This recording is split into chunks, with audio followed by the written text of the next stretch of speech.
Halo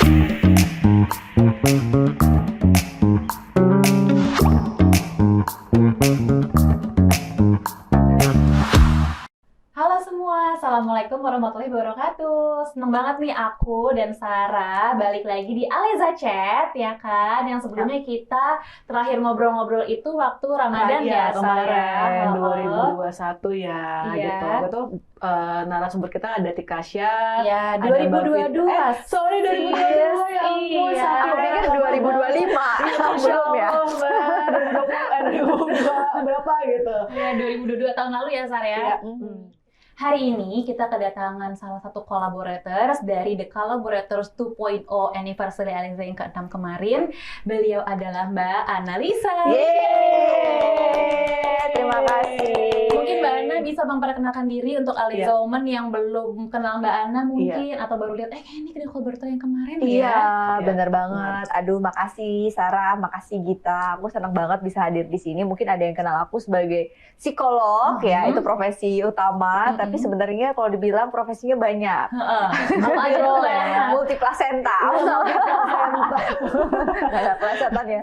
Jadi aku tuh bisa dibilang sebagai psikolog, aku juga sibuk sebagai seorang ya ibu dari 2 orang anak, kemudian jalan peran sebagai istri juga, terus banyak sih entrepreneur, salah satunya menjalankan bisnis di bidang konsultasi psikologi, APDS Indonesia. Terus 3 tahun 4 tahun belakangan ini sibuk dengan konten, jadi bisa dibilang ada profesi baru yaitu content creator.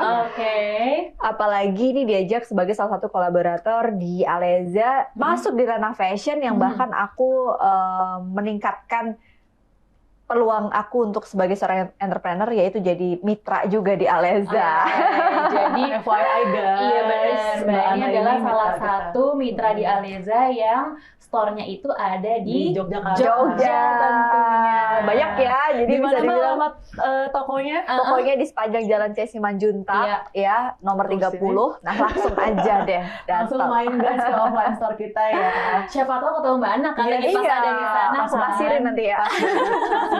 Benar. Yes, aduh seru ya, kita bisa akhirnya ketemu di podcast ini. Iya. Kemarin kita kan habis photoshoot bareng ya. Buat teman-teman mungkin yang udah lihat campaign-campaign kita bareng Betul. 5 kolaborator sama Mbak Ana. Emang kita senang banget sih karena aku tuh waktu kita bikin campaign bareng tuh background-nya berbeda ya Mbak. Jadi Iya, banyak benar banget. cerita-cerita yang bisa dibahas banget sih waktu itu gitu. Betul. Oke, sekarang aku pengen banget denger sih cerita-cerita terbaru dari Mbak Ana. Mbak Ana gimana kabarnya? Baik, alhamdulillah sehat banget. Alhamdulillah. Baru banget landing, Iya. dan ini spesial buat Aleza. Aku langsung datang karena habis live review juga. Hari ini launching kan. Iya, betul. Terus sambil kita tapping buat produksi konten ini. Aduh, luar biasa banget. 1 bulan off. Dan ya itu salah satu perjalanan yang aku pengenin sebenarnya. Recharge yang Oke. Mbak ya, Recharge. sekalian ya. Mbak Ana kalau boleh tahu, Mbak Ana tuh kan 1 bulan off itu kemana sih? Karena kita penasaran nih iya, ya belum cerita ya. kan? Ceritanya kayak apa sih? Aku lihat di Instastory-nya kan, Bener. seru banget gitu Betul. maksudnya. Dan Iya. tumben gitu loh, Iya. Mbak Ana bisa 1 bulan gitu gitu kan. ya. Karena biasanya pada jadwal ya Mbak. Bener, biasanya cuan. gimana Cuan gitu ya. Kalau nggak Jakarta, Jogja, atau Iya. kayak tur Luar kota. ini Seluruh Wonderful Nusantara. Indonesia. Kan? Ya, jadi Kemana aku nih, Mbak Ana? kemarin bisa di London, dari UK tepatnya gitu kan. Aku memang udah rencanain trip ini tuh cukup Iya. lama, tapi baru dapet jadwal di akhir tahun pas lagi off, anak-anak libur sekolah. Oke. Jadi kita berempat ke UK, ke Inggris untuk survei gitu, karena ada satu part dalam hidup yang aku akan jalankan di tahun 2023. Jadi ya cek ombak dulu ceritanya, liburan Oke. terselubung dengan misi yang Apa tuh Mbak misinya? doain aja deh. Kepo ya kan. Ya, aku punya misi memang ini ngomongin soal kolaborasi. Kita tuh kan kayak aku nggak pernah nyangka ya bisa diajak kolaborasi sama brand sebesar Aleza gitu. Terus mimpi yang aku pernah punya 10 tahun yang lalu adalah aku tuh pengen banget punya kesempatan dan pengalaman untuk hidup di luar negeri. Oke. Jadi aku lagi punya rencana untuk lanjutin sekolah lagi gitu kan, dengan peran baru yang 10 tahun lalu adalah seorang analisa yang sendirian. Sekarang udah punya keluarga, udah punya 2 anak, ternyata mimpi itu masih ada gitu. Nah, makanya waktu aku bilang mau sekolah lagi, suamiku kayak yakin nggak gitu.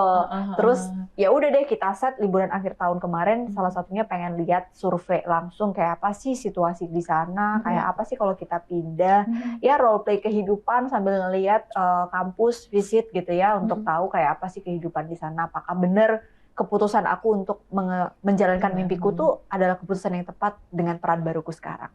Itu dia. Nah, ngomongin mimpi nih Mbak Ana kan ya. Itu kan sebenarnya mimpi tinggal di luar negeri itu kan udah 10 tahun lalu kan. Iya, benar. Tapi kayak Mbak Ana baru menghidupkan mimpi itu lagi gitu. Kayak Sekarang gimana saat sih ini Mbak? ya. Kayak gimana sih kita tuh kayak apakah bisa gitu loh kita tuh punya mimpi. Keberaniannya setelah Benar. 10 tahun ditutupi ya mimpinya ya. Sebenarnya mungkin ya ditutupi tapi kayak belum Belum ini nih, Mbak belum ya. nih, gitu ya. Saatnya gitu ya. Terus abis itu setelah 10 tahun kemudian kayaknya harus diwujudkan deh mimpi itu gitu kan. Dan challenge-nya tuh apa Mbak? Kayak mimpi-mimpi itu supaya Mbak Ana bisa mewujudkannya gitu. Oke, jadi 10 tahun yang lalu tuh aku tuh kan umur berapa ya? Belum ada 25 tahun. Betul. Terus kayak pada saat itu aku mutusin buat udah nikah di umur yang baru mau 24. Terus pada saat lulus S1 umur-umur 22-an tuh kayak bingung kan umur segitu tuh antara mau kuliah lagi, mau kerja, mau usaha kayak gitu. Aku daftar di salah satu kampus yang waktu itu menawarkan beasiswa melalui foundation tertentu di Eropa. Waktu keterima dapat LOE-nya, aku tuh nggak keterima beasiswanya. Dan pada saat itu tuh kayak ngitung kalkulator udah keluar semua, nggak tega dong minta orang tua karena nggak possible saat itu orang tua aku untuk support dari segi finansial. Akhirnya aku mencoba cari kesempatan lain, yang penting dapat beasiswa, dapetnya di dalam negeri. Alhamdulillah dapat kesempatan buat sekolah di Gajah Mada. Ternyata tuh kayak jalan hidup yang ngebikin aku sadar, untung aku sekolah di UGM karena pada saat itu aku bisa langsung dapat profesi sekaligus S2 dan jadi psikolog. License-nya dapat gitu. Kalau aku sekolah ke luar negeri pada saat itu aku sekarang mungkin nggak diundang sebagai psikolog karena aku belum jadi psikolog gitu. Nah, pada saat sekolah S2 waktu ambil profesi itu, aku menikah dong di tengah hiruk-pikuk tesis dan lain sebagainya, dan jadi ibu di usia masih sangat muda. Jadi pada saat itu aku kayak, aku nggak mungkin nih buat bisa hidup dan merasakan pendidikan di luar negeri gitu. Nggak tahu kenapa mindsetku tuh pengen banget keluar dari Indonesia untuk belajar sesuatu dan balik lagi untuk Indonesia. Itu kayak udah ada di kepalaku dari aku sekolah, karena kalau lihat teman-temanku yang pada bapaknya sekolah di luar negeri, ibunya sekolah di luar negeri, entah kenapa tuh anak tuh kayak open minded dan pinter-pinter gitu. Benar. Aku kayak pengen banget punya experience itu gitu. Dan pada saat itu belum keturutan, makanya aku bilang ke diriku, oke, nggak apa-apa, pelan-pelan. Yang penting kita sampai nanti suatu hari aku bisa dapat kesempatan itu. Dan Masya Allah banget, perjalanan aku menikah, kemudian aku tetap bermimpi dengan mimpi-mimpiku yang lain. Ternyata aku dapat kesempatan untuk bisa mewujudkan itu di posisi yang udah punya peran baru, yaitu sebagai istri dan ibu gitu. Oke. Kira-kira apa sih Mbak motivasinya kemarin sampai akhirnya kayaknya ini bener deh Pat gue, saatnya gitu ya. gue nih kayak apa ya Upgrade gitu ya. Upgrade dan ngorek lagi mimpi gue yang lama untuk diwujudin gitu maksudnya. Karena kan kadang-kadang perempuan tuh kalau udah berkeluarga, udah punya anak, banyak pertimbangannya. Bahkan ini overseas ya, maksudnya di luar negeri gitu. Betul. Mungkin anak akan kayak LDR gitu ya, maksudnya itu gimana tuh Mbak, motivasinya itu apa sih? Nah, motivasinya adalah justru aku tuh pengen ngajak anak-anakku. Oke. Aku pengen ngajak mereka punya pengalaman hidup dan pengalaman mendapatkan pendidikan. Apalagi kan kalau kita sekolah, anak tuh sekolah gratis kan, gitu. Jadi kayak aku pengen punya pengalaman itu. Motivasiku justru malah ke anak gitu. Aku pengen experience yang nggak aku dapetin di masa kecil tuh bisa memberikan pengalaman hidup ke mereka dengan mereka ikut mamanya sekolah. Tapi kan itu biayanya nggak murah dong, dan itu nggak mudah juga gitu dengan peran-peran baruku sekarang. Beasiswa kebanyakan memberikan kesempatan buat mereka yang belum S2, kalau mau S2 lagi. Sedangkan aku untuk S3 tuh kayak it takes time, 4 tahun, kayak nggak possible gitu. Makanya aku S2 lagi. Jadi motivasi pertama adalah aku pengen merasa berdaya, dan dengan menghidupi mimpiku, aku tuh akan berdaya dan aku menjadi ibu yang bahagia. Ibu yang bahagia tuh bisa membuat anak mereka akan bertumbuh sebagai anak yang bahagia dan berdaya juga. Itu motivasi utamaku sih sebenarnya. Gitu. Jadi sebenarnya untuk anak-anak yang Mbak Ana ya. Sebenarnya salah satunya kita ini ya ternyata. Iya, ya. tapi dengan cara aku fulfill dengan keinginan diriku gitu.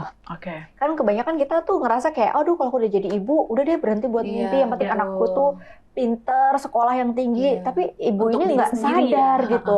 Ada ruang yang kosong. Dan aku nggak pernah mempermasalahkan orang-orang yang memang punya mimpi seperti itu kalau dia nyaman dengan dirinya. Jadi mulailah dengan mengenali apa yang kita mau dan nyaman dengan diri sendiri. Itu yang pengen aku sampaikan di podcast ini sih. Jadi apapun pilihan dan mimpinya, nyamanlah dengan diri sendiri ya. Yes, Maksudnya betul banget. Jangan kepengen jadi orang lain gitu ya maksudnya. Iya, betul. Karena kalau tadi ditanya sama kita challenge-nya, jujur pada saat aku waktu itu lulus S2 gitu ya, ada momen dimana 6 bulan pertama aku dalam goa rasanya. Karena jadi ibu baru, anakku masih baby, nggak ada yang ngasih tahu ternyata jadi ibu itu seperti itu. Terus aku tuh kayak pakai daster di rumah, nggak ngapa-ngapain, ngerasa kayak feeling apa ya, numb, yang kayak aku tuh meaningless gitu. Terus aku daftar kerja ketika aku sudah punya peran sebagai ibu atau statusku sudah menikah di KTP, ternyata nggak mudah loh cari kerja. Jadi tadinya mimpi aku untuk punya mimpi besar adalah aku pengen berkarya sebagai seorang profesional konsultan psikologi yang membuka usahanya sendiri. Tadinya pikiranku mencapai ke titik itu, aku perlu punya titik di mana aku experience dulu kerja sama orang. Nah ternyata mengisi experience untuk kerja sama orang di 10 tahun itu tuh kayak nggak bisa aku dapetin karena aku ditolak kerja. Untuk submit aja tuh ada banyak persyaratannya gitu ya Mbak. Karena nggak bisa masuk gitu kan ya. Sampai waktu itu aku bilang ke suamiku, aku bilang, wah ini kayaknya 6 bulan ini aku nggak happy nih. Ini bukan aku nih, karena aku terbiasa berdaya, aku punya kemandirian finansial sebelum aku menikah gitu kan. Aku nggak happy nih gitu. Pada satu titik, aku bilang ke suamiku, mungkin nggak ya mimpi itu aku majuin lebih cepat daripada sebelumnya. Yaitu ya aku membuat lapangan pekerjaan kalau aku memang nggak bisa cari pekerjaan sendiri gitu. Saat itu apa yang terjadi? Hujatan, nyinyiran, underestimate, yang mensabotase diriku seolah tuh ada yang ngebisikin kayak, emang lu bisa nah gitu. Apaan sih? Anakmu nanti gimana? Ih tega banget tinggalin anak. Ih ambisius banget. Itu tuh kayak terus tiap hari gitu loh, Sarah sama kita. Jadi kayak benar. itu ketakutan terbesarku sebenarnya. Dan itu kayaknya banyak dialami sama perempuan-perempuan, mungkin juga Aleza Woman yang apa namanya di masa-masa kayak quarter life crisis gitu kali Mbak Ana ya. Jadi di situ tuh mungkin orang-orang yang kayak perempuan tuh harus mendecide buat dirinya apakah mau menikah atau melanjutkan pendidikan gitu kan. Betul. Benar. Itu nggak cuma perempuan doang loh sebenarnya. Iya ya Mbak. Quarter life crisis itu kalau menurut kata si Bapak Robinson yang menemukan teorinya, salah satu yang aku baca, itu akan terjadi pada semua manusia di usia 18 sampai 30. Krisisnya tuh terjadi di rentang usia itu. Dan dalam sebenarnya late 29 tuh masih quarter life crisis masih ya Mbak? Masih ya Mbak. Karena masih Ibu sangat sangat antusias. Jadi pertanyaan-pertanyaan yang membuat di usia-usia 18-30 ini kan seperempat abad ya. Betul, itu kayak kalau kita lihat dalam psikologi ini fase dewasa awal menuju dewasa tengah gitu. Dewasa awal tuh 18-an. Jadi dari 20-an itu dewasa awal. Jadi transisi dari remaja ke dewasa ketika mempertanyakan sesuatu yang udah berbeda dengan usia remaja mereka. Kalau usia remaja kan apa sih yang kita bikin kita bangga? Wah, kalau eksis di organisasi, kita di antara lingkungan, apa ya, di sekolahnya di mana, pakai apa gitu kan. Terus between 19-20 tuh udah mulai ada mempertanyakan, aku tuh kuliah apa sih, besok mau jadi apa sih, jati diri, identitas, gitu ya. Bener. Nah itulah awal krisis sebenarnya. Biasanya krisis itu tuh diawali dengan sesuatu yang mungkin disadari dan enggak. Dan krisis itu nggak cuma terjadi itu, nanti 30 akan ada midlife crisis, nanti akan ada sepanjang hidup. Karena poinnya adalah nggak apa-apa krisis, yang penting cara kita melalui krisis itu dengan seperti apa, karena krisis itu kadang memberikan sinyal-sinyal tentang apa yang harus kita lakukan saat menghadapi titik terendah itu gitu. Justru itu next hour itu kayak apa, kayak human ya, kayak bikin manusia makin manusia dengan segala krisis itu ya maksudnya. Iya benar. Ada fasenya masing-masing ya Mbak Naya. Jangan apa ya deny, tapi ya divalidasi bahwa segala permasalahan itu valid sebenarnya. Benar banget. Jadi disadarin aja bahwa aku ingat banget waktu umur 24 25-an gitu kan, aku sadar kayak oh ini ya aku tuh lagi krisis rasa percaya sama diri sendiri. Bisa nggak sih aku tuh bermimpi apa yang aku pengenin, padahal aku udah punya suami, udah punya anak gitu. Terus mempertanyakan lagi di usia-usia yang mungkin memasuki 30 ke atas sekarang gitu. Jadi itu kan selalu ada. Benar. Itu ya tadi fase-fase itu yang kita memasuki fase baru kayak krisis lagi gitu kan. Itu ada challenge-nya ya. Benar. Oke. Tadi kan Mbak Ana cerita sendiri ya cara menghadapi quarter life crisis yang Mbak Ana sendiri. Kalau aku ngeliatnya malah jadi positif ya. Iya nggak sih? Impact-nya gitu kan ke Mbak Ana gitu. Kalau menurut Mbak Ana, apa sih impact negatifnya dari masalah ini gitu maksudnya? Ya, aku bersyukur ya tadi ya punya profesi dan mempelajari ilmu yang membuatku tuh bisa meningkatkan kesadaran diri. Jadi bahasa kerennya itu adalah self-awareness. Kalau kita punya self-awareness yang baik dalam menghadapi krisis dalam hidup kita tuh jadi tahu harus gimana. Makanya dampaknya bisa jadi positif. Nah, kalau kita nggak punya self-awareness ini, atau kesadaran diri kita tuh jelek terhadap krisis yang dialami oleh diri sendiri, itu muncul dampak negatif. Salah satunya adalah sabotase diri tanpa henti. Insecurity. Udah deh, muncul aja setiap mau ngelakuin apa, punya mimpi udah nggak berani duluan. Setiap mau coba sesuatu yang baru, keluar sedikit dari zona nyaman, udah ketakutan duluan. Rasa cemas tiba-tiba ya. Iya, panik, betul, gitu ya. bener banget. Jadi banyak efek-efek yang dirasakan di fase kehidupan setelahnya. Jadi quarter life crisis ini tuh nggak terjadi tiba-tiba aja gitu. Pasti ada pemicu di dalam kehidupan kita sebelumnya. Dan di fase quarter life ini, di usia 18-30, kalau kita berhasil melalui krisis ini, katanya teori dan beberapa pengalaman praktis, ya setelah itu kita bisa jadi lebih mudah ngadepin krisis di usia berikutnya. Tapi aku sangat tertarik sih Mbak, harus punya self-awareness tuh. Gimana sih Mbak caranya memiliki dan kita tahu punya self-awareness yang baik sampai kita bisa menghadapi segala masalah yang ada di krisis tersebut gitu. Ada dua, internal dan external awareness. Internal awareness adalah dengan kita banyak-banyak ngobrol sama diri sendiri. Kayak orang gila ya ngobrol sendiri. Itu jangan dibayangin ngomong sendiri di depan. Self-talk gitu ya, Mbak, ya. Betul. Tapi kayak mengenali diri berarti. Questioning mempertanyakan ke diri kita pada saat sesuatu terjadi yang tidak nyaman, kita tuh bisa sadar gitu kayak aku lagi ngerasain emosi apa nih. Coba aja pick a name gitu tentang emosi yang kita punya. Terus kemudian setelah kita tahu dan kita merasa nyaman untuk ngobrol sama diri, kita jadi tahu, oh aku tuh emosi negatif ini muncul karena kejadian ini. Jadi kan akhirnya kita terlatih untuk peka sama apa yang kita alami. Benar. Itu yang pertama. Kalau yang kedua, external awareness itu akan muncul dengan kita banyak ngobrol sama orang. Ya pasti orang yang paling kenal kita ya. Benar. Misalnya sudah menikah ya pasangan. Kalau kita belum ada pasangan atau tidak punya pasangan ya mungkin adalah keluarga atau sahabat gitu yang paling tahu kita gitu untuk memberikan point of view yang baik tentang diri kita gitu. Jadi sharing itu juga penting ya Mbak Ana, selain kayak mengenali diri sendiri, tapi gimana kita juga bisa cerita juga ke orang terdekat, dan tadi Mbak Ana bilang untuk bisa dapat self awareness itu tadi. Iya, bener banget. Makanya kayak ke psikolog kalau kita memang pengen cari bantuan profesional tuh salah satunya adalah dengan cara itu gitu.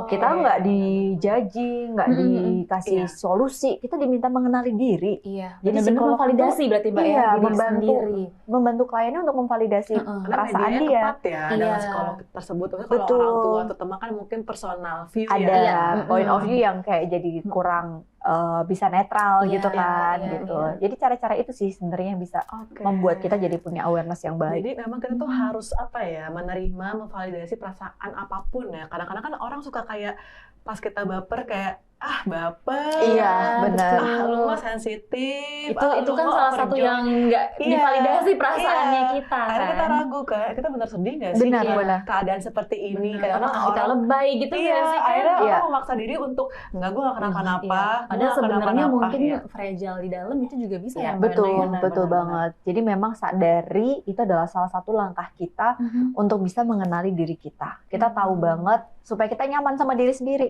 Analoginya gini nih, misalnya kita memilih sesuatu yang mau kita pakai. Kalau kita nggak tahu apa yang pengen kita pakai, jatuhnya tuh selama kita pakai mau barang itu harganya semahal apapun kita nggak akan nyaman pakai itu. Betul. Gitu. Nah. Jadi nyaman sama diri dimulai dengan kita mengenali diri sendiri. Oke, berarti tadi itu kan apa namanya salah satu yang kayak gimana caranya supaya sabotage diri itu tidak terlalu lama ya Mbak Erna. Yes, Jadi salah satunya adalah harus mengenali diri. Nah, kalau untuk menghadapi ketakutannya itu loh Mbak Erna, kadang-kadang kita mau punya mimpi takut. Mau buka usaha takut, insecure duluan ya. Mau pakai baju kayak apa insecure ya kan, langsung mau pakai baju ini takut kayaknya dibilang gendut di sana gini, di sini ya gendura ya kan. Tapi kadang aku juga suka Iya, gitu itu loh. salah satu. Iya, kadang suka kayak gue gendut nggak sih, Iya, gue padahal gendut kita nggak yang sih lihat gitu. kayak bagus-bagus aja. apa kok lo bagus kok Enak pakai kan, itu gitu atau kadang-kadang kan. lipstick warna apa shade-nya kayak nggak gue deh, kayak nggak ini dengan ini deh, walaupun sebenarnya valid aja ya dengan Betul. perasaan tersebut Iya, gitu itu maksudnya. untuk menghadapi fear itu tuh Mbak Ana itu gimana ya? Ketakutan tuh selalu dimiliki semua orang ya gitu. Even aku pun juga sering muncul insecurity dan ketakutan itu. Tapi ketakutan ini tuh mengaktifkan sebuah bagian otak yang sebenarnya bagus kalau kita asah gitu. Karena kan dia ngasih sinyal ya untuk tahu gitu. Oh, kita harus ngapain sih pada saat kita takut. Misalnya kita mau buka usaha, terus kita takut. Ada ting sinyal itu bunyi di otak kita. Artinya setelah kita sadar, kita perlu menerima ketakutan itu. Aku takut nih. Baru setelah kita memvalidasi emosi, kita baru bisa fokus kepada solusi problemnya gitu. Karena aku takut buka usaha, jadi aku harus hati-hati nih. Mulailah detail, mulai dari perencanaannya harus dimatengin, strateginya harus bagus. Iya, kita punya respon yang lebih baik terhadap itu ya. Iya, betul. Rasa takut itu ya. Kebanyakan orang-orang yang menghadapi krisis yang cukup panjang dan dia gagal untuk bisa menerima ketakutan itu, dia mengabaikan ketakutan itu, jatuhnya dia jadi nggak melakukan apa-apa. Balik lagi validasi itu ya. Iya, yang dicari adalah validasi orang lain. Dan itu yang membuat akhirnya dia nggak berani nyoba. Misalnya kayak, Analisa tuh dulu kan baru lulus sekolah, dia masih muda banget. Siapa yang mau percaya sama dia gitu? Bayangin kalau pada saat itu aku memvalidasi diriku dari validasi mereka.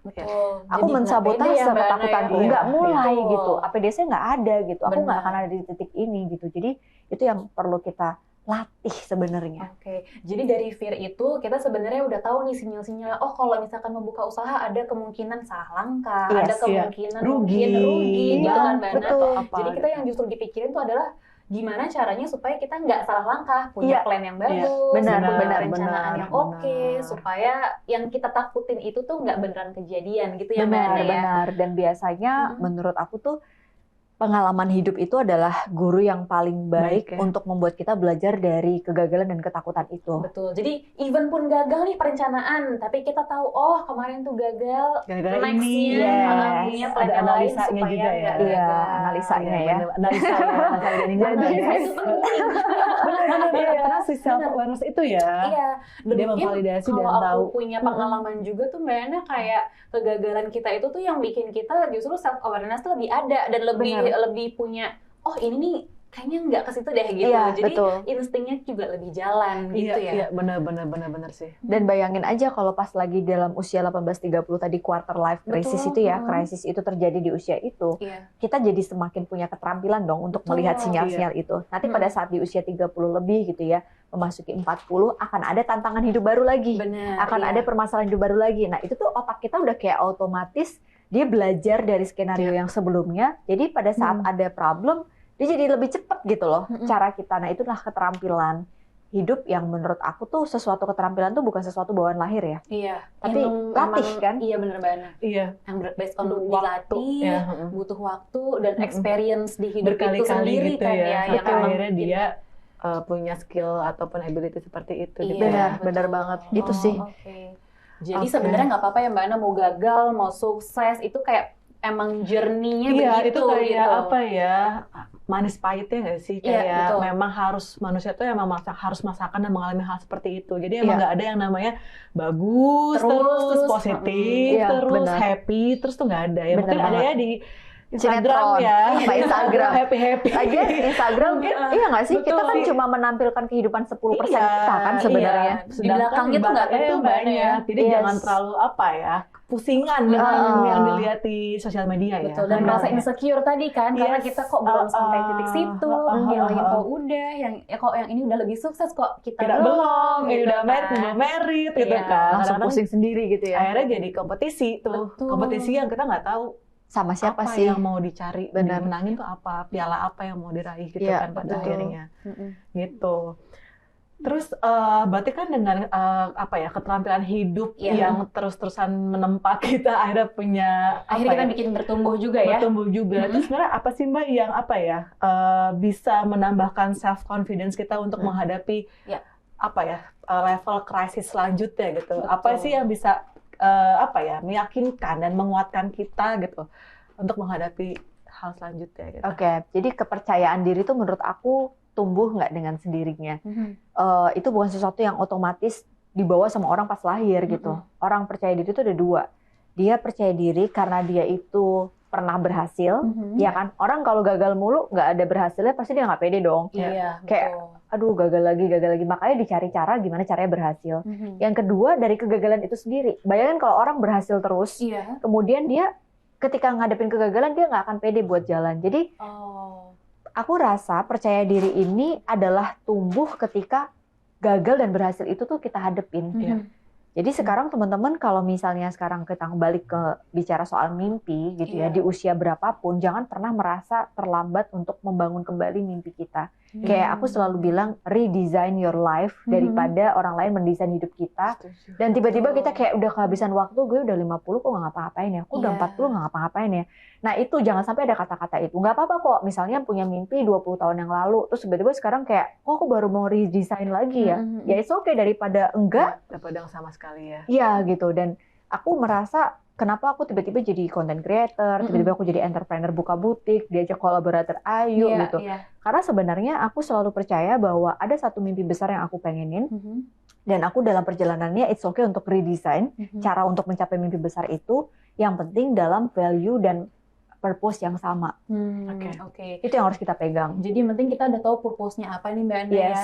Dan kita step by step aja sebenarnya untuk mencapai si mimpi besar itu. Karena nggak mungkin bisa langsung sampai ke situ gitu kan. Betul banget. Pelan-pelan ya. Iya, balik lagi tadi Mbak Ana juga bilang ada banyak tantangannya juga gitu kan. Ada banyak hal-hal yang nggak bisa saat itu Mbak Ana punya mimpi langsung bisa diwujudin gitu kan Mbak Ana. Betul banget.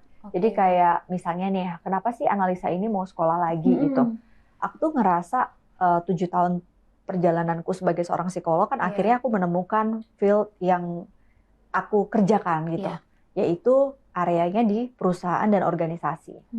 Nah pada saat aku menjalani pekerjaan itu, ini sekarang lagi zona nyaman banget nih. Aku kayak ngerasa, ya Allah demand-nya tuh kayak datang dengan sendirinya. Nah pada saat demand ini lagi mudah dan semua kerasa kayak serba sesuai dengan perencanaanku, aku tuh malah ngerasa ini zona nyaman yang bahaya. Karena lengah gitu. Karena zona nyaman tuh terjadi pada saat hidup kita tuh baik-baik saja sebenarnya. Feel safe, comfort, dan nggak ada sesuatu masalah besar. Nah akhirnya aku mulai mempertanyakan, pandemi kemarin kita belajar dong dari banyak perubahan. Terus ini krisis apa lagi nih yang kita nggak bisa kendalikan? Potensi resesi. Terus 10 tahun lagi kalau kita ngomongin kehidupan content creator udah berubah field-nya. Psikolog juga mungkin tantangannya udah ada artificial intelligence dan lain sebagainya. Aku bakalan bisa ngerjain pekerjaanku yang sekarang nggak ya 10 tahun lagi? Nah inilah zona yang membuatku takut. Jadi pada saat kita mau belajar sesuatu, dari zona nyaman itu selalu ada yang namanya zona takut. Karena itu keluar ya Mbak Ana dari zona nyaman itu. Tapi Mbak Ana, kita boleh nggak sih stay di zona nyaman aja? Boleh kalau dunia tidak berubah. Tapi masalahnya dunia berubah ya Mbak Ana ya.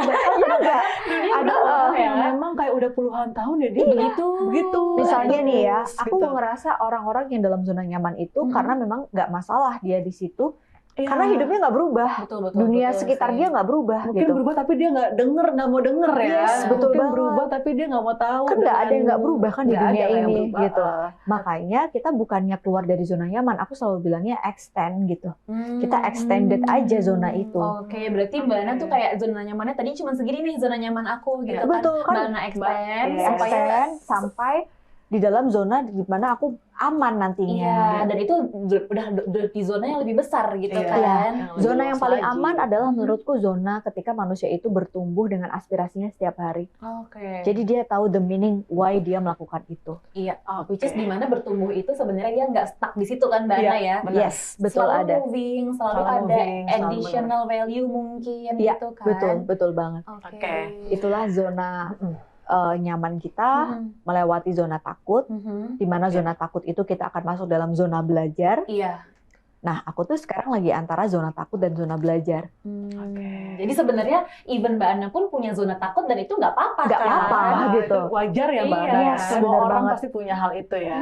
Dan Soalnya akhirnya mungkin belajar kayak ini di loh, situ. Mbak Ana, kayak mungkin orang Aleza Woman ngelihat Mbak Ana kan kayak psikolog, kayak pasti Mbak Ana tahu nih harus gimana dan nggak pernah salah gitu kan. Soalnya Iya, itu iya. psikolog atau motivator kadang-kadang. Betul. Hidupnya tuh udah baik-baik saja, Iya, betul. nggak perlu konsultasi, nggak perlu pertolongan. Seolah-olah nggak punya masalah, Nggak punya padahal kan Mbak Ana masalah, share sendiri iya. bahwa Mbak Ana juga punya challenge, Benar, Mbak Ana juga benar, punya benar. hal-hal yang ditakuti gitu. Kalau dipikir-pikir nih ya, misalnya aku kan sekarang lagi pengen masuk di dalam zona belajar, di mana aku pengen extend kapasitasku, upgrade diri untuk sekolah lagi Iya. gitu. Untuk mencapai ke sana aku butuh dong resource lain, yaitu secara finansial. Iya, betul. Dan akhirnya aku mencoba untuk belajar sesuatu, yaitu di bidang entrepreneur. Iya. Di mana bidang entrepreneur ini dimulai dengan aku berkolaborasi bareng Aleza. Dan ini dunia fashion yang jauh banget dari Betul. industri aku Iya, gitu. apalagi di fashion retail gitu kan Mbak Retail Ana, itu gitu. hal-hal yang berbeda banget sama Dengan dunia jalur yang Mbak Ana, psikologinya Mbak Ana Iya. gitu kan. Tapi justru aku belajar sesuatu untuk bisa agile dengan market yang ada, Iya. di mana sebenarnya aku selalu bilang dalam kita develop desain produkku nih ya, betul. yang baju yang dipakai sama Sarah, dipakai kita, dipakai Iya. aku. Ini tuh adalah sesuatu yang pengen aku sampaikan melalui message di kolaborasi Aleza X Analisa ini. Iya. Oke. Dimana orang itu ketika khususnya Aleza Woman, para perempuan, nggak apa-apa kita punya ketakutan terhadap diri kita, terhadap kegagalan, itu adalah sesuatu yang harus kita rangkul dulu. Pada saat kita sudah menerima itu, kita akan nyaman sama diri sendiri. Jadi sekarang apapun peran kita sebagai perempuan, mau teman-teman memilih menjadi housewife, resign misalnya, fokus di rumah, mau memilih sebagai seorang pegawai gitu ya, full aku pengen jadi employee, mau jadi entrepreneur, nyaman dengan diri bisa ditunjukkan dari kita memilih pakaian yang kita pakai. Oh, oke. Itu sih, jadi aku tuh kayak nggak pengen menghilangkan message aku sebagai psikolog di dalam kolaborasiku kali ini. Jadi ada retail terapi ya. Iya, ini semua ya. misalnya warna yang dipakai sama Gita Iya. nih gitu kan. Ini kan kayak calming, relaxing. Iya, Warna yang aku pakai ini juga earth tone yang menurutku tuh kayak profesionalnya dapet. Terus teman-teman juga nggak perlu jadi profesional motivator atau dosen pengajar untuk pakai ini. Betul. Kita Jadi diri habis sendiri jadi diri cukup sendiri ya, aja. benar. Mau grocery, emak-emak abis nganter anak sekolah pengen pakai baby blazer, boleh pakai Aleza X Analisa Iya. gitu. Jadi Boleh. aku rasa tuh ini yang aku sebut sebagai extend my comfort zone. Aku nggak meninggalkan profesiku sebagai psikolog. Kalau aku Iya. keluar dari zona nyaman, mungkin aku kayak udahlah aku nggak usah jadi psikolog aja deh. Full jadi content creator juga gitu. bisa ya Mbak Kan Ana ya iya kan, sebenarnya. lebih Bisa. enak kerjaannya bisa, gitu ya, bisa. lebih Iya. ini tapi enggak gitu. Aku tetap value aku Stick adalah di situ ya, Mbak stick di Ana ya. situ. Jadi ini disebut sebagai core purpose ya. Purpose utama kita kayak let's say kalau misalnya kita udah nggak ada di dunia ini, orang tuh akan mengenal kita apa sih? Siapa sih? Footprints-nya ya. Iya, mungkin itu yang harus kita ya. temuin. Kalau routingnya udah ke sana, kita ketemu sama berbagai kegagalan dan keberhasilan, kita akan stick tuh ke situ lagi. Iya. Dan itu lebih mudah untuk bisa menemukan aspirasi hidup. Itulah zona belajar menuju zona bertumbuh begitu. Setuju banget ya. Kemarin tuh Mbak Ana kalau nggak salah sempet ya bikin Q&A di Instastory ya. Terus kita sempet kayak diskusi sama-sama nyari pertanyaan-pertanyaan yang mau kita bahas. Salah satunya itu ada yang nanya Mbak soal work-life balance gitu. Jadi itu ada hubungan sama perfeksionis ya. Iya, betul. Kadang-kadang tuh orang memang pengen segalanya terjadi dengan sempurna, hidupnya seimbang, terus dia di rumah seimbang, di kantor seimbang. Nah itu sebenarnya gimana sih Mbak soal sisi perfeksionis dari seorang perempuan tuh? Iya, aku ngerasa di era media sosial sekarang tuh banget sih perfeksionis itu akan menjadi jebakan Batman karena kita kayak selalu manusia tuh selalu pengen punya validasi dari orang lain kan. Jadi pada saat seolah kita terlihat seimbang, kita sebagai perempuan yang sempurna. Banyak banget DM yang kayak Mbak Ana tuh kayak the queen of work life balance is a big lie. Iya sih, juga kagum Mbak Ana. Iya, aku rasanya kayak Mbak Ana. alhamdulillah. Work life balance Aku kayaknya juga. tuh worknya oke, terus kayak Benar. kehidupan sama suami dan anak-anak tuh juga kayaknya Sempurna, harmonis. Aku sebagai penonton Instastory kan? juga ternyata seperti itu sih Mbak Ana. Iya, gitu iya. maksudnya. Aku sih alhamdulillah ya, pokoknya kalau didoain baik-baik aku alhamdulillah aja. Tapi aku juga pengen menyampaikan perspektifku bahwa work-life balance itu menurutku menjadi satu jebakan tersendiri kalau kita nggak memahami konsepnya. Kayaknya yang lebih pas itu adalah work-life harmony. Kita mengintegrasikan, mengharmonisasikan antara working life dan personal life kita. Iya. Karena kalau balance tuh kadang suka terjebak sama kuantitas waktu yang seolah tuh harus sama. Kalau kayak gitu aku bukan seorang ibu yang work-life Baik balance. gitu ya. Karena aku kerjaku lebih banyak daripada kehidupan personal gitu. Dan aku tidak merasa buruk. Kenapa? Karena aku melakukan itu atas sebuah kesadaran diriku dan aku nyaman dengan itu dan support systemku mendukung ya, gitu.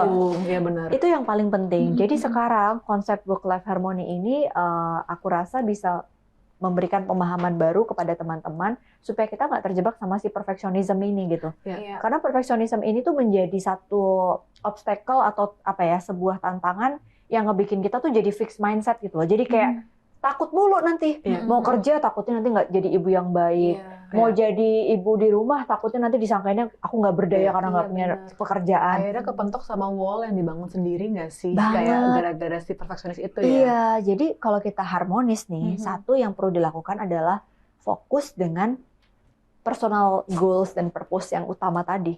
Perutnya ke sana gitu. Iya. Oke, aku mau kerja karena aku pengen punya satu kehidupan yang lebih baik untuk anakku di masa depan. Jadi pada saat aku kerja, pikiranku tuh ke sana gitu. Iya. Oke, aku kerja ini buat anak. Terus supaya harmonis, aku juga butuh recharge karena kerja mulu tuh capek loh. Sesuka-sukanya kita sama kerjaan, ada di mana kita tuh kayak teler juga gitu. Benar. Jadi pada saat aku nge-recharge, kayak kemarin aku recharge banget liburan gitu. Atau nggak usah liburan deh, 1 jam sebelum tidur aku bacain buku anak-anak gitu kan. Itu ternyata nge-recharge aku untuk bisa punya rasa yang lebih nyaman sama diri sendiri. Aku butuh. Jadi bukan karena aku kayak gini untuk anakku, enggak. Aku melakukan itu untuk diriku. Jadi kalau ada yang bilang anaknya masih kecil, nanti takutnya begini. Loh, aku nggak melakukan itu buat anakku. Aku melakukan itu untuk diriku sebagai ibu. Karena aku butuh itu supaya aku nyaman. Aku melakukan itu sama anakku supaya aku punya energi lagi pada saat aku kerja. Oh, ini loh, aku udah recharge sama anakku, jadi aku kerjanya lebih semangat. Nah, itu cara aku mengharmonisasikan. Yang kedua, kalau udah tahu fokus tujuannya, yang kedua adalah membuat prioritas dan manajemen waktu yang baik. Itu salah satu upaya kita mengharmonisasikan, karena tanpa manajemen waktu yang baik tuh kayaknya nggak mungkin. Kadang tuh orang suka nunda-nunda ya. Benar. Salah satu sabotage itu kan nunda-nunda. Prokrastinasi itu kan. Bener. Tapi kalau kita mau lihat harmonisasi ini di era yang sekarang semuanya serba digital, fleksibilitas itu penting. Jadi at least kalau kita udah memanage waktu, tapi kalau kita ternyata ada hal-hal yang consider ini kayak lebih urgent, lebih important, ya kita nggak apa-apa kok selama kita tahu reason kita melakukan itu. Nah, yang ketiga adalah jangan lupa untuk bisa memberikan ruang sama diri sendiri. Me time itu penting banget. Penting ya guys. Sekedar tidur siang gitu ya, kesehatan jiwa raga. Kadang tuh orang suka ngerasa apa ya, egois dengan si me time itu. Yes, banyak yang salah kaprah tentang me time ya. Me time itu boleh asalkan tidak selfish. Jadi jangan love dijadikan selfish. Misalnya batasnya apa tuh, Mbak? Batasnya adalah kamu tidak merugikan orang lain pada saat kamu melakukan itu. Misalnya nih, lagi kerja lu kabur itu merugiin teman-teman di kantor. Terus anak-anak diabaikan, nggak diperhatiin, lu tidur atau mungkin shopping-shopping sendiri, menghabiskan uang suami tanpa budget yang diperencanakan. Itu namanya selfish. Tapi kalau benar nggak? Iya nggak? Tapi kalau misalnya udah ada anggarannya sendiri, kita juga ikut kerja, kemudian kita tidak merugikan, misalnya anak tetap bayar sekolah, terus belanja di Aleza, itu nggak apa-apa.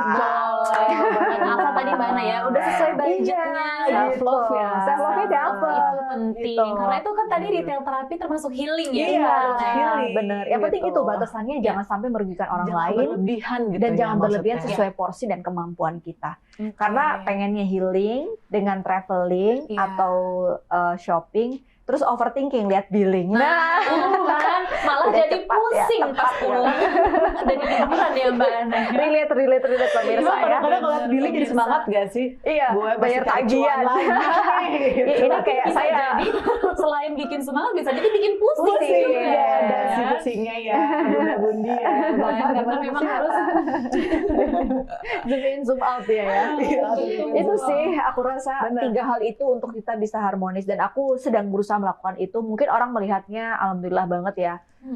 Aku cuma punya prinsip gini sih, Sarah dan kita, aku kayak percuma aku working life-ku tuh bagus kalau personal life-ku belum bisa terpenuhi gitu. Percuma kalau personal life-ku bagus tapi aku juga nggak berdaya.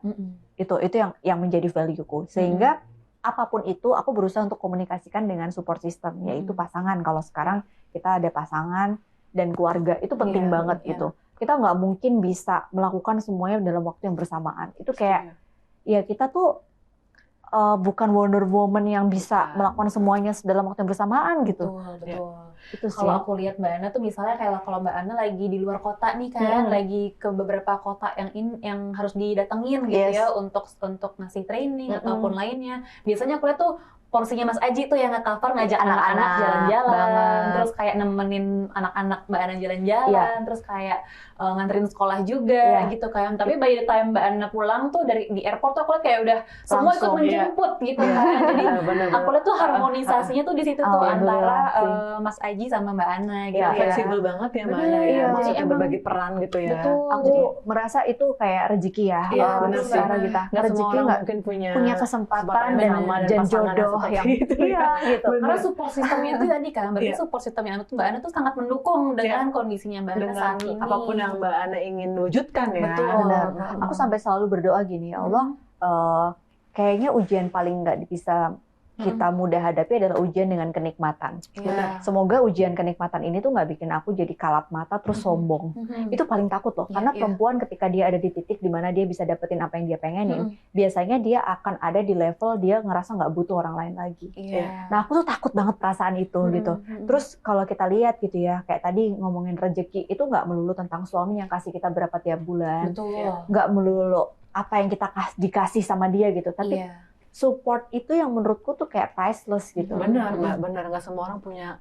Mungkin kalau uang bisa dicari, tapi kalau orang yang baik, orang-orang yang suportif itu memang itu Masya Allah banget sih. Masya Allah. Kalau pernah ditanya, Mbak Ana kalau suruh milih mana? Aduh jangan sampai milih sih, tapi kalau suruh milih ya aku jangan sampai kehilangan ya keluarga. Itu yang paling berharga dalam hidupku. Pokoknya yang penting harmonisasi itu tadi ya Mbak Ana, ya harmonisasi di keluarga, baik itu di pekerjaan maupun di support system, itu yang paling penting untuk kita bisa dapat harmoninya gitu ya. Betul banget. Jadi kita nggak harus mengejar balance-nya ya. Karena sebenarnya balance itu tuh belum tentu baik juga kan Mbak Ana ya, dan belum tentu adil untuk semua orang ya ternyata ya. Tapi kalau harmoni itu memang sesuai porsinya masing-masing, mana porsi yang lebih besar, mana porsi yang lebih kecil, sesuai dengan takaran masing-masing. Iya benar. Gitu. Jadi yang kita dapat nih sekarang adalah bukan work-life balance, tapi ternyata work-life harmony. Ini kata baru nih guys. Ya. Work-life harmony. Kalau mau nonton versi lengkapnya ada di Analisa Channel.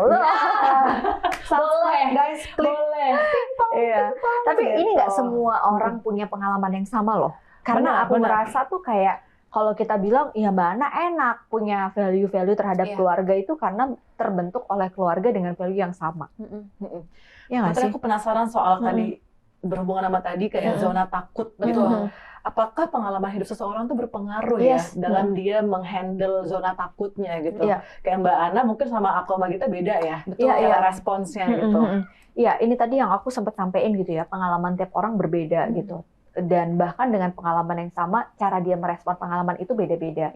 Makanya ada istilah di psikologi yang disebut dengan trauma-trauma dia di masa lalu itu mempengaruhi cara dia merespon hidupnya di masa depan. Tapi aku tuh selalu punya keyakinan bahwa setiap orang itu punya kesempatan untuk bertumbuh dan belajar dari pengalaman itu. Ketika dia tidak menyadari pengalaman apa yang membuat dia itu trauma, dia justru blaming terhadap sesuatu yang nggak bisa dia kendalikan. Contoh misalnya, aku tuh nggak bisa punya keluarga yang harmonis kayak Mbak Ana, karena bapak ibu aku tuh divorce, misalnya kayak gitu. Nah itu tuh mindsetnya udah nyalain situasi banget. Justru kalau kita mau balik, karena aku tuh nggak punya keluarga yang harmonis kayak si Mbak ini, Mbak itu, aku sekarang pengen berkeluarga dengan cara supaya aku bisa punya pengalaman yang baik untuk anakku, misalnya kayak gitu. Terus kalau misalnya kita gagal nih, karena kan rezeki ya, menikah, punya anak tuh rezeki banget yang Allah tuh udah tentukan dalam hidup kita. kita pengalaman keluarga kita baik-baik aja, tiba-tiba kita menikah dan kita gagal misalnya. Dan itu akan ada di dalam sesuatu yang nggak bisa kita kendalikan dong. Nah, kembalikan lagi nih, bisa jadi ini akan menjadi trauma untuk kita nggak? Untuk anak kita nggak? Nah, kalau kita punya pola pikir yang mindset-nya bertumbuh, growth mindset gitu ya, dia akan justru berpikir, oke, saya pernah gagal dalam berumah tangga, saya bisa apa nih ke depannya? Supaya anak saya jangan sampai merasakan dampak dari ini. Jadi akhirnya kan berbenah diri gitu. Nah, itulah yang membuat kita jadi berterima kasih sama pengalaman-pengalaman yang membuat kita trauma, yang sebenarnya adalah guru untuk kita belajar supaya lebih baik lagi gitu. Jadi kayak sikap gitu, itu yang aku rasa perlu kita highlight supaya nggak ada lagi orang-orang yang blaming keadaan dalam pengalaman hidupnya. Ya, Mbak Hana, mindset, dan itu perlu dilatih sih Sarah sama Gita. Mindset tuh sesuatu kan mindset gitu ya. Pola pikir. Nah, pola pikir itu kan pattern. Kita bisa pelajarin gitu. Dan itu bukan sesuatu yang privilege kayak, oh kamu anaknya ini mindsetmu begini. Enggak. Itu tuh dilatih kayak orang ke gym.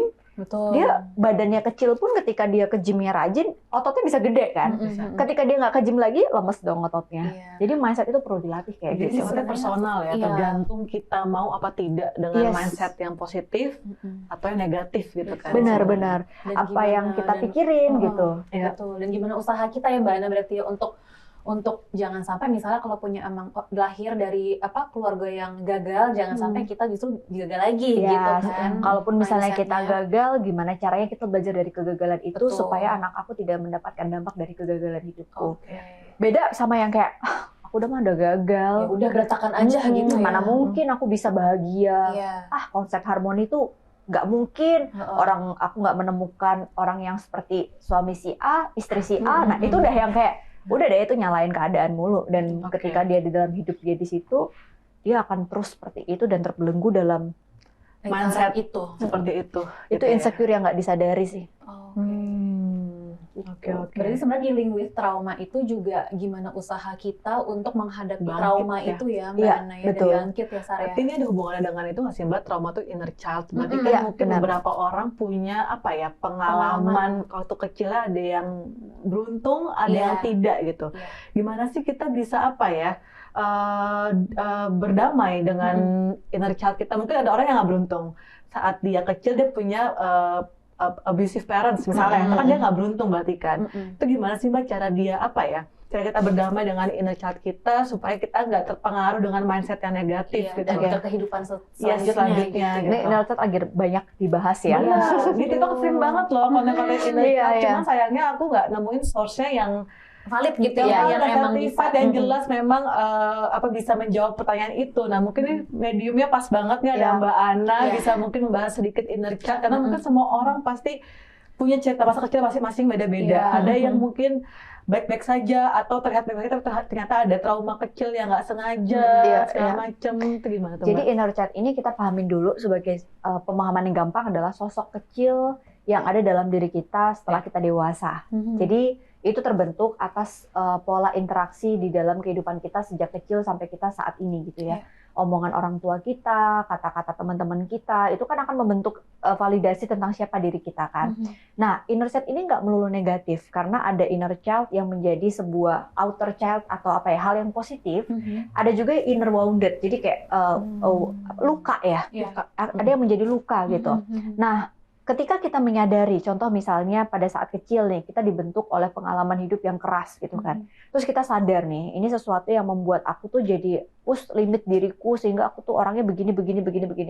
Kan jatuhnya tuh jadi kayak sesuatu yang menjaga kita supaya kita punya persistence yang bagus.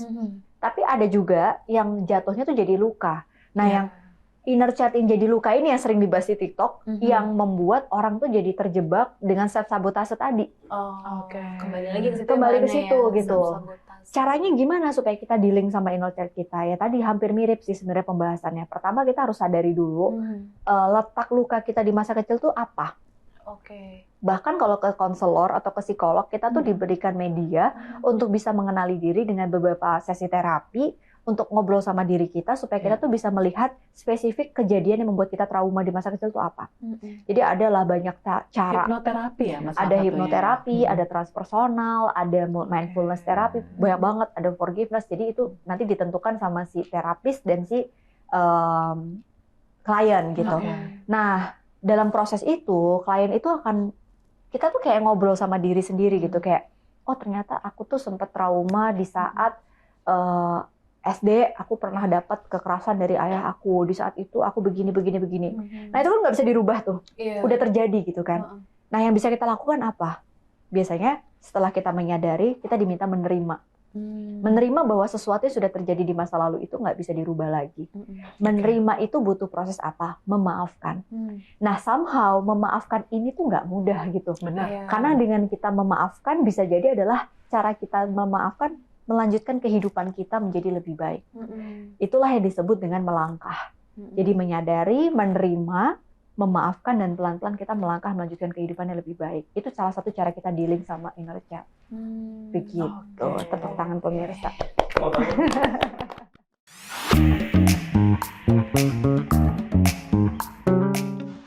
Oke, sebenarnya ke psikolog itu, tuh nggak ada batasan yang ini ya, nggak ada batasan yang kayak kamu harus mengalami ini baru ke psikolog, nggak. Karena sebenarnya ke psikolog tuh kayak kita ngobrol gini gitu. Cuma medianya adalah antara psikolog sama klien, mendapatkan beberapa pertanyaan yang membuat klien ini tuh bisa mengenali dirinya lebih baik lagi gitu. Jadi ke psikolog tuh kayak ngobrol, kita nggak akan dapat obat karena itu ranahnya psikiater gitu kan. Terus kemudian yang kedua, batasan yang paling ekstrim adalah kalau sampai udah mengganggu kehidupan kita yang bisa menyerang ke gejala-gejala fisik. Misalnya nih udah 2 tahun pusing migrain, minum obat apapun nggak sembuh-sembuh gitu. Nggak bisa tidur gitu. Dokter udah periksa ternyata sehat gitu kan. Jadi disorder juga ya Mbak ya? Iya, pokoknya berlebihan. Ada beberapa gejala fisik yang membuat kita tuh nggak nyaman itu. Terus ditandai juga biasanya 6 bulan ke atas gitu ya, ditandai dengan perubahan emosi yang signifikan. Misalnya kayak nggak bisa tidur, tapi terus kayak keinget banget sama sesuatu yang nggak bisa diselesaikan nih. Masalahnya emosinya jadi meluap-luap.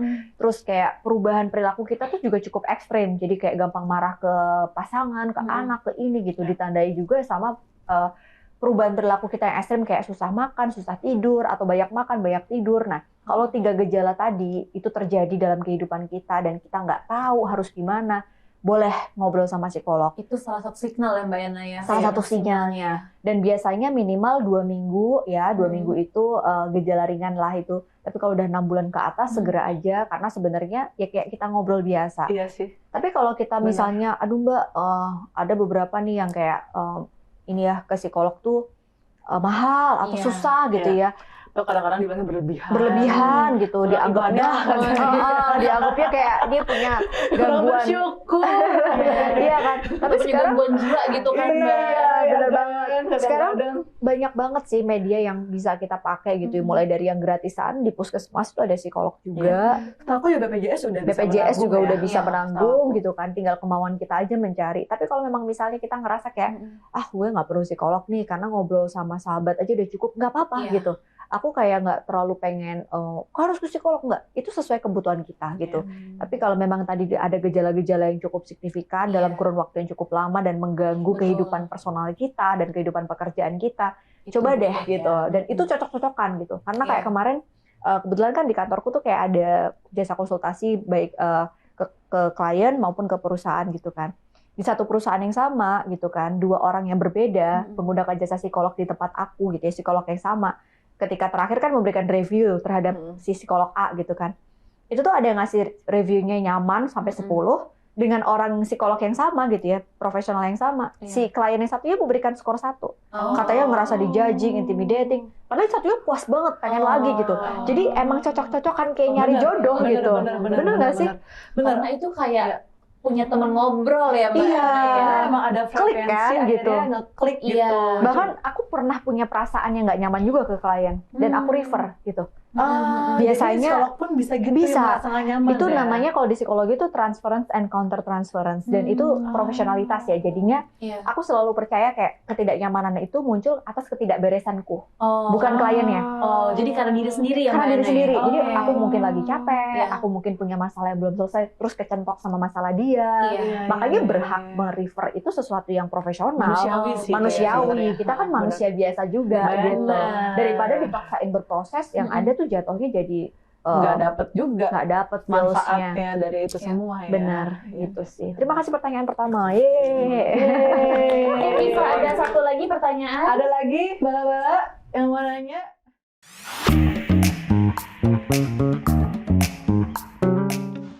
Jadi memang kembali ke tadi ya, beda-beda banget tiap orang tuh. Aku percaya bahwa yang penting penuh dengan kesadaran diri. Tadi aku menjawab itu. Karena bisa jadi ketika dia tidak punya mimpi, itu adalah kehidupan yang pengen dia jalani.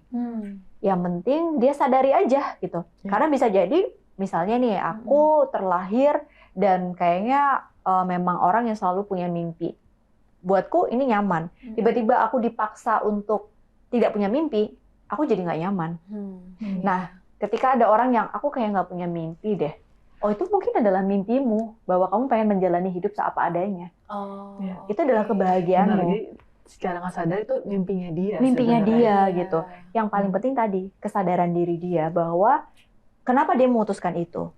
Ya berarti atas kemauan diri sendiri. Jangan sampai ya tadi ada pengalaman yang kita nggak sadari. Ternyata nih misalnya ketika dia nggak mau punya mimpi, bisa jadi ada satu kemungkinan mungkin orang ini tuh dididik dengan keluarga yang justru malah under pressure banget.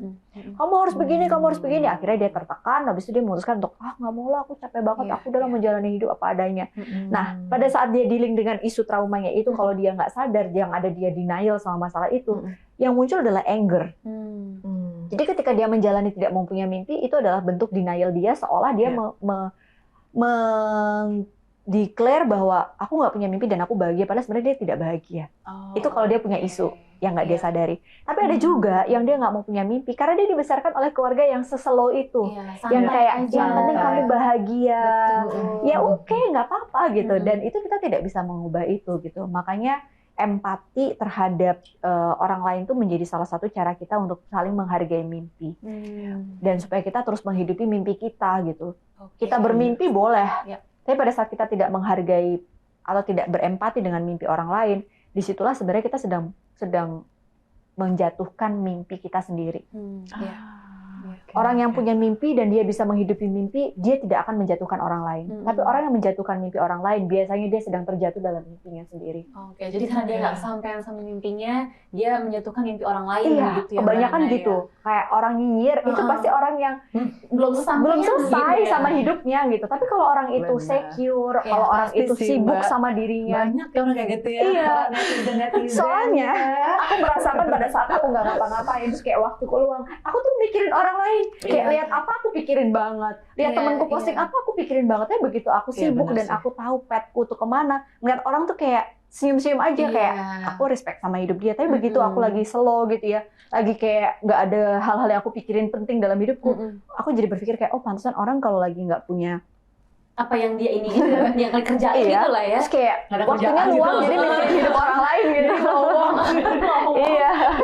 Jadinya nyinyir. Coba kita seharian kita produktif, mana sempat kita ngebahas orang lain. Jangan mikir orang makan aja kelewat. Kadang ya kan.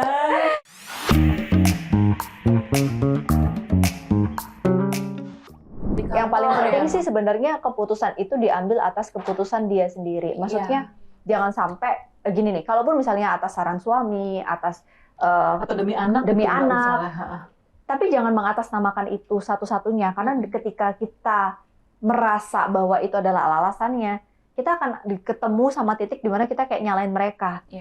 Misalnya, oke, demi anak, tapi aku melakukan itu atas kemauanku demi anakku. Aku menuruti suamiku atas kemauanku karena aku pengen menjadi istri yang memang nurutin suamiku gitu. Jangan kayak ini gara-gara suamiku, ini gara-gara anakku. Begitu misalnya nauzubillah min dzalik, suami kita kenapa-kenapa, anak kita kenapa-kenapa, kita tuh kayak kehilangan arah. Tapi kalau memang kita yakin melakukan itu, ada temen aku yang resign gitu ya, emang dia mantap banget, dedicated buat jadi housewife gitu ya. Dia happy ngejalanin itu, masak apa dia menikmati gitu. Tapi beda ketika dia kayak hanya berkorban dan tanpa komunikasi dengan pasangan gitu ya. Nah ini makanya penting banget awareness pasangannya juga untuk melihat apakah istrinya sudah memahami peran baru dia dengan baik atau belum. Kalau belum, ya coba diajak ngobrol lagi, coba dikasih selingan-selingan kegiatan yang membuat dia supaya punya suatu rasa berdaya itu lagi seperti waktu saat dia kerja. Gitu. Tapi mungkin wajar juga kali ya Mbak ya, walaupun kita udah yakin dengan keputusan kita, someday kita pasti bakal Pasti, merasa, kan manusia berubah kan. Iya, benar. Makanya it's okay untuk kita merasa tidak oke. Yang dilakukan bukan blaming keadaan, tapi redesign lagi kehidupan. Oke, jadi sebelum kita closing, aku tuh pengen banget nanya soal konsep baju ini sih Mbak, karena aku penasaran banget. Karena setiap kolaborator kan punya apa ya, cerita ya, dan menuangkan ciri khasnya masing-masing Iya, di koleksi betul. ini gitu. Untuk Mbak Ana sendiri, apa sih Mbak konsep dari baju-baju ini gitu? Oke, jadi kayak yang teman-teman udah dengerin sepanjang obrolan kita nih ngena banget, relate gitu. Aku pengen ngangkat konsep bahwa semua orang itu berhak merasa nyaman dengan apapun pilihan peran yang diambil dalam kehidupan. Mau jadi pegawai, mau jadi housewife, mau jadi entrepreneur, apapun peran itu, mulailah nyaman dengan pilihan yang kamu ambil dalam hidupmu, dan dimulai dengan apa yang kamu kenakan di hari itu. Jadi misalnya nih, aku baru resign Mbak, aku jadi ibu rumah tangga, terus aku pengen merasa powerful lagi dan stand out dengan apa yang aku pakai. Pakai aja belajar Aleza X Analisa itu, pakai jeans, jemput anak, buat belanja sayur, nggak apa-apa gitu. Aku pengen embrace itu ke teman-teman supaya kembali mengingat lagi bahwa setiap diri kita itu berharga, dan it's okay to not be okay pada satu titik, tapi redesign lagi hidupmu dan dimulai dengan apa yang kamu pakai hari ini. Itu dari konsep pakaiannya. Terus warna-warna yang aku pilih nih, Sarah sama Gita. Ini kan warna-warna apa ya? Earth tone. Iya, dan ada touch of color yang light gitu ya, Iya, Mbak Ana, yang terang gitu. sebenarnya kan. Cantik Ini- banget sih menurut aku. Aku kayak pengen juga buat terutama perempuan-perempuan yang mungkin sekarang sudah menikah dan punya peran baru kan. Kadang kita ngerasa kayak udah jadi ibu-ibu nih, kita kayak kehilangan masa-masa muda kita.